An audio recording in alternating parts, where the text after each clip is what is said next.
what's going on with Chelsea? Apa yang sedang berlaku dengan Chelsea? Aku tak faham. Bila Han sebut macam tu baru aku sedar. Kita nak panggil benda ni apa? Revolusi ke? Kudeta ke? Apa ni? Apa, apa yang berlaku? Ini adalah Chelsea yang jangan-jangan kita kenali. The fact that kita terkejut hari ni, kenyataan bahawa kita terkejut hari ni adalah besar untuk Chelsea tau.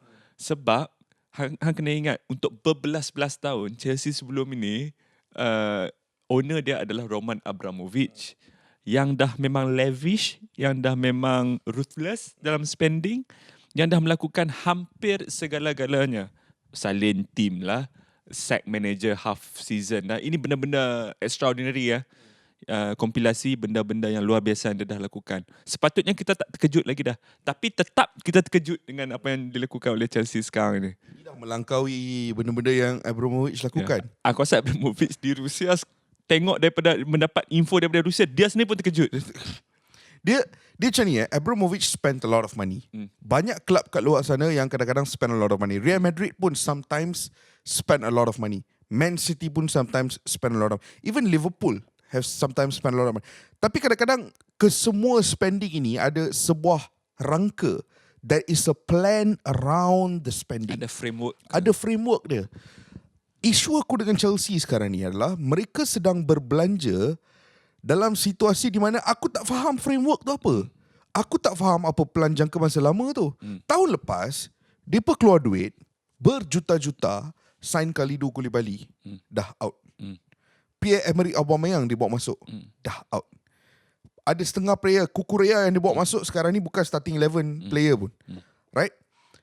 Kesemuanya mereka bawa masuk musim lepas, dan kemudiannya awal musim diorang pecat Thomas Tuchel, bawa masuk Graham Potter, dan kemudiannya Graham Potter pun dia pecat. Right? Bruno Salto bawa satu game. Lepas tu Frank Lampard. Lepas tu sekarang Pochettino. Tapi sekarang, what's the guarantee with Pochettino? What if Pochettino punya Chelsea kalah a few more games? By bulan 11, dia set lagi ke? Kalau dia set lagi, then pemain-pemain sekarang ni apa plan dia? So, isu aku dengan Chelsea ni, aku sebenarnya tak faham. What exactly is the plan around the signings? Kita mula dengan simple lah. Caicedo.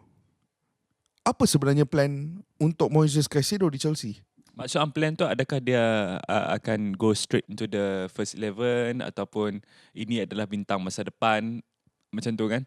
Sebenarnya pada aku rasa mungkin Mauricio Pochettino dah memberikan satu bayangan kepada management club bahawa ini adalah the ideal first 11 dia untuk musim ini, dengan beberapa personnel lah. Mungkin ada missing pieces kat situ, tapi ini adalah sistem yang saya akan mainkan.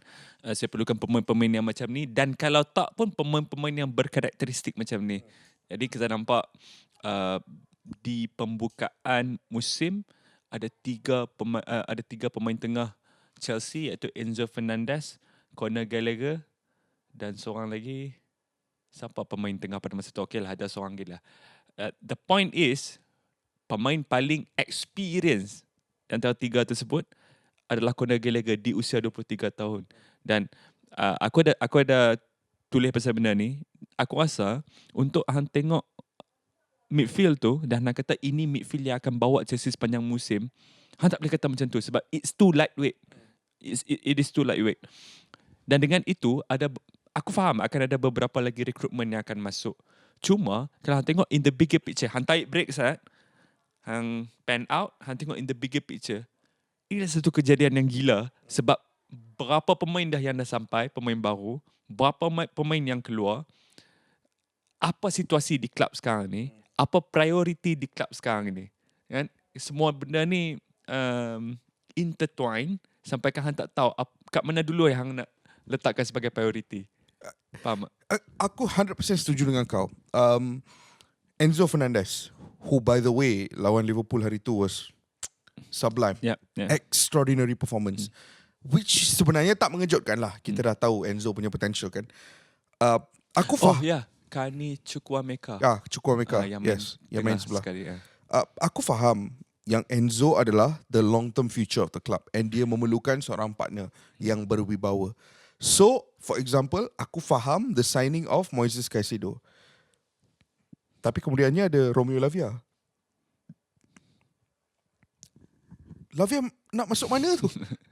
Lavia nak masuk mana? Aku tak faham. Dah lah ada dua ataupun tiga lagi big profile signing yang kalau tengok ke price tag dan kalau tengok ke reputation tu, sepatutnya dah main banyak game, dah ada first 11, dah ada apa, tetapi kita pun tak tahu nasib mereka. Pemain-pemain macam Nodi Madueke, Yes. pemain-pemain macam Mikhailo Mudryk. Aku sebenarnya, since Hang sebut benda ni kan, aku sebenarnya nak buka terus Chelsea punya squad list. Kita senang-senang just go through the squad list lah.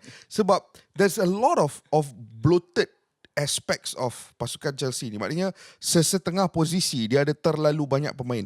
Okay, kalau kita sebut zone tengah, depa ada Enzo Fernandez, dia orang ada Leslie Ogochukwu, dia ada Carney Chukwuemeka, dia juga ada Andre Santos yang boleh main depan lah juga. Dia ada Conor Gallagher, dia ada Moises Caicedo. Pada waktu yang sama dia ada Lewis Hall. So Hakim Ziyech juga ada di situ. So Yang injured Christopher Nkunku. tak, aku sebut mainly Yang posisi tengah lah Posisi tengah, kan. okay. Okay. So Lavia masuk. Okay. Then Michael Olise pula. Mereka dilaporkan akan pecahkan release clause untuk Michael Olise. Michael Olise is someone yang boleh main number 8, tapi at the same time dia main very offensive minded. Kalau kita ambil kira pemain-pemain di offensive minded zone pula, ada Raheem Sterling, ada Mikhailo Mudryk, ada Noni Madueke, ada Nicholas Jackson, ada Christopher Nkunku, ada Armando Broja. Pada waktu yang sama ada Callum Hudson-Odoi yang masih belum dijual. Hakim Ziyech masih belum dijual. Hang juga ada Romelu Lukaku yang masih belum dijual. So apa sebenarnya identiti pasukan Chelsea ni? Depa buat something yang it's equivalent to talent hoarding. Depa hoard je banyak-banyak talent ni. Tapi I ingat tak Chelsea pernah ada reputasi ni. Reputasi di mana mereka kumpul banyak bintang-bintang akademi, pada akhirnya tidak memberikan mereka banyak peluang. Dia loan Ke Vitesse Arnhem. Antara pemain yang pernah dilakukan sebegitu adalah Mason Mount yang sekarang ni dah di Manchester United. Lucas Piazon, Ruben Loftus-Cheek. Tapi kalau aku sebut satu nama ni, Lewis Barker. Lewis Barker.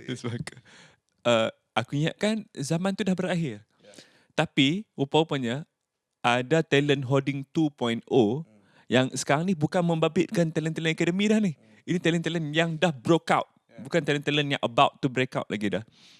Jadi kalau ini adalah satu plan daripada Chelsea, adakah plan ini datang daripada Todd Boehly and Co ataupun Mauricio Pochettino kan? Sebab at the end of the day yang akan menguruskan pasukan pada match day, yang akan menguruskan training program, yang akan menguruskan injuries, yang akan menguruskan keharmonian pasukan adalah Mauricio Pochettino. Jadi kalau ini datang daripada Todd Boehly dan bukannya Mauricio Pochettino, I smell danger, Kish. Macam biasalah. And I also smell danger. Even if benda ni datang daripada Mauricio Pochettino, I also smell danger. Risk dia besar. Sebab dia macam ni kalau hang bawa masuk satu jurulatih yang baru, selalunya dalam struktur, kita ikut cara Chelsea berfungsi sebelum ni lah. Cara Chelsea berfungsi sebelum ini adalah mereka ada footballing setup, ada director of football, ada technical director, performance director Peter Cech. So mereka ini yang akan membentuk identiti pasukan. That means gaya permainan, that means style yang mahu dibentuk ke dalam corak permainan pasukan, look and feel, dan mereka akan menggunakan perkara tersebut sebagai overarching principle besar untuk membantu mereka mencari pemain-pemain yang bersesuaian dengan corak tersebut. Dan pada waktu yang sama, mereka akan membawa masuk seorang jurulatih, dan tugas jurulatih tersebut adalah untuk memanfaatkan apa yang telah dibina.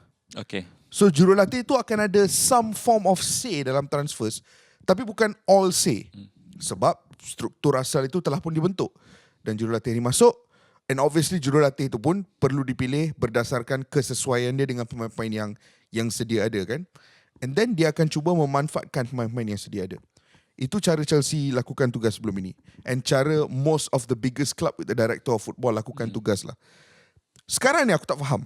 Aku tahu yang season lepas, awal musim, a lot of those signings were Todd Boehly signings, right? Dan kemudiannya bila dia buat pertukaran di mana Thomas Tuchel dilepaskan dan Graham Potter masuk, dia lakukan sesuatu di mana dia pergi poach the director of football and all the football brain daripada Brighton. Dia sign semua all the head of football department daripada Brighton, dia bawa masuk Chelsea. And mereka ni yang dah mula mengetuai jentera football decision making dalam Chelsea. Sekarang ni yang aku masih tak dapat gambaran adalah signing-signing yang sedang dilakukan sekarang ni, adakah mereka signing-signing yang dipilih oleh Pochettino, dipilih oleh the football operators, ataupun dipilih oleh Todd Boehly? Because it could be any of them. Sebab kita dah pernah dengar cerita pasal Enzo Fernandez dulu. Kita dah hanya pernah perlu dengar. tengok satu perlawanan Piala Dunia Qatar 2022 di mana Enzo Fernandez main dan dia immediately nak beli Enzo. So aku Begitu mudah. So I'm struggling to imagine a structure in which pasukan Chelsea ni akan beroperasi. Okay, macam ni. Aku tanya macam ni. Bila kita dah bagi konteks sebesar tu, aku cuba tanya macam ni. Apakah moving forward, sekarang ni diorang dah buat ni semua benda ni. Diorang dah beli pemain-pemain ni. Diorang dah beli Caicedo, Lavia, semua pemain ni, pemain-pemain muda ni. Dan mereka dah ada di Chelsea. Dan dengan semua resources, dengan jurulatih yang ada, dengan staff jurulatihan yang ada, dengan owner yang macam ni yang ada ni, apa prinsipal ataupun at least a structure lah yang boleh menyelamatkan mereka at least for this season. Dengan resources yang ada macam ni, apa method yang terbaik? Dia kena cari corak permainan. Satu. Formasi First tu kena and ada. foremost. First and foremost, corak permainan tu kena ada. Yang lebih penting, dia kena maintain keharmonian pasukan. Sebab simple example Romeo Lavia yang bakal menyertai Chelsea. Dia kata yang dia pilih Chelsea disebabkan Liverpool made him feel like he was a second choice. Okay. Which may or may not be true. Tapi realitinya hang masuk ke Chelsea sekarang ni pun hang bukan first choice. You have to bear in mind there are 200 million midfielders ahead of you in the pecking order. So pemain macam Romeo Lavia ni kalau dia tak main week in week out, there could be isu keharmonian juga, right? And it's not like pasukan Chelsea ni musim ni ada main UCL ke apa ke yang dia boleh banyak rotate kan. Tahun ni dia banyak main Premier League saja. Paling 45 game. So cukup, dia nak kena jaga keharmonian pasukan. I don't know how you build a squad yang sangat kompetitif out of this. Terima kasih kerana menonton Bola Itu Live. Jangan lupa saksikan episod baru Bola Itu Live setiap hari Khamis pukul 6 petang hanya di Astro Arena 802 dan Astro Go.